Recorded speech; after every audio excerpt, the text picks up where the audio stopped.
A new steak experience has arrived. Roth Sea and Steak is officially open. Chef Ricky Biswas shows us what makes their steak program and dry age process truly stand out. It's prime time at Roth Sea and Steak, the newest spot serving up perfection one steak at a time. And who better to walk us through than Executive Chef Ricky Biswas. All right, Chef, let's start with what makes your steak program stand out. So our steak program is very unique. It's based on patience and purpose. That's what we say. How sustainable you can be.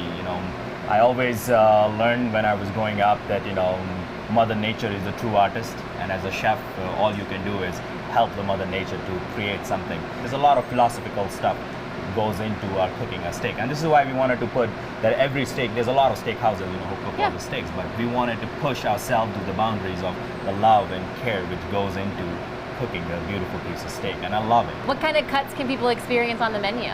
So we have every kind of cut, so we have cuts which are like Wagyu cuts, which comes from called a Winter Frost program. That's where our Wagyu comes from, and Winter Frost program is we are the first one to hold that program. So let's talk about the quality then, because you brought up some Wagyu, but you've also brought up these local ranchers, so it kind of has to portray in the quality of your meats. Yes, absolutely. So quality depends upon the life a cow lives, and so we always looking for the ranchers, we always looking for the purveyors who are, very consciousness, they have this consciousness how they wanted to grow. So every time we buy a product, my first question to all the purveyors is, can I have a sample?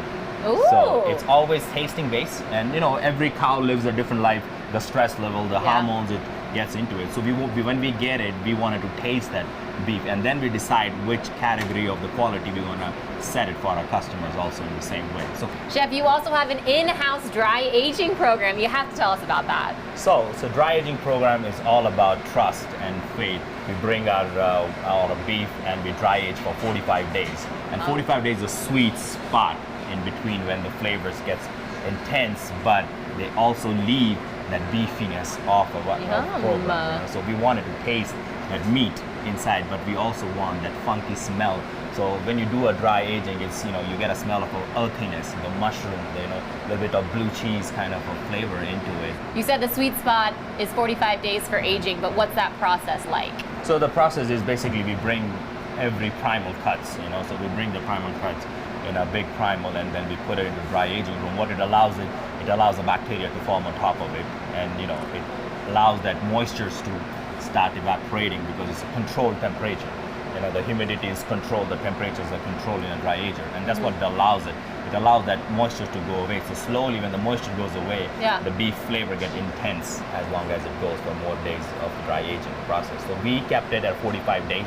45 days we feel is a very sweet spot to get that beautiful umami flavor, and that's what you're trying to get it through a dry aging, is that beautiful umami flavor from the beef. Why was it so important for Roth to have an in-house dry aging program from day one? It's also, the basic idea was, when we are doing the market research onto where we at, and we wanted to call ourselves a fine dining restaurant, it's how far we're going to push it. It allows us to just not be normal, but what it does, it allows that flavors to get more intense. So people who enjoys the beef, they get to taste the next level of the beef. It's just not enjoying a piece of meat. It's like, wow, this umami flavor, the smell of, it's like tasting a wine. When you drink a wine, you have so many flavors going on. It's the same thing happens with the dry aging. It's like when you age it, you get this beautiful flavors get intensified through our program. All right, Chef, you've built a menu off of craftsmanship and of quality. What do you hope that your diners leave with once they've dined here at Roth's? We wanted to make our guests special. We wanted to take care of them to the highest level, that it's just not about food. It's not about service. It's more than that.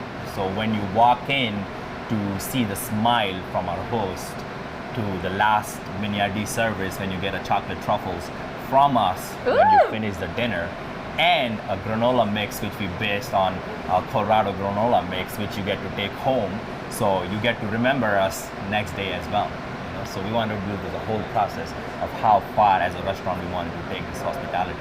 All right, Chef, I think I'm ready just to take one bite of what you have to offer here back at Roth's Sea and Steak. If you guys are interested in coming on out here, reservations are highly, highly, highly recommended. Make sure you head over to that website, give them a call, and see if you can get yourself a table right here at Roth's Sea and Steak. I'm ready for it. Today's Fine Dining Friday segments have been sponsored by Roth's Sea and Steak, and it was very good, Justin. I'm jealous.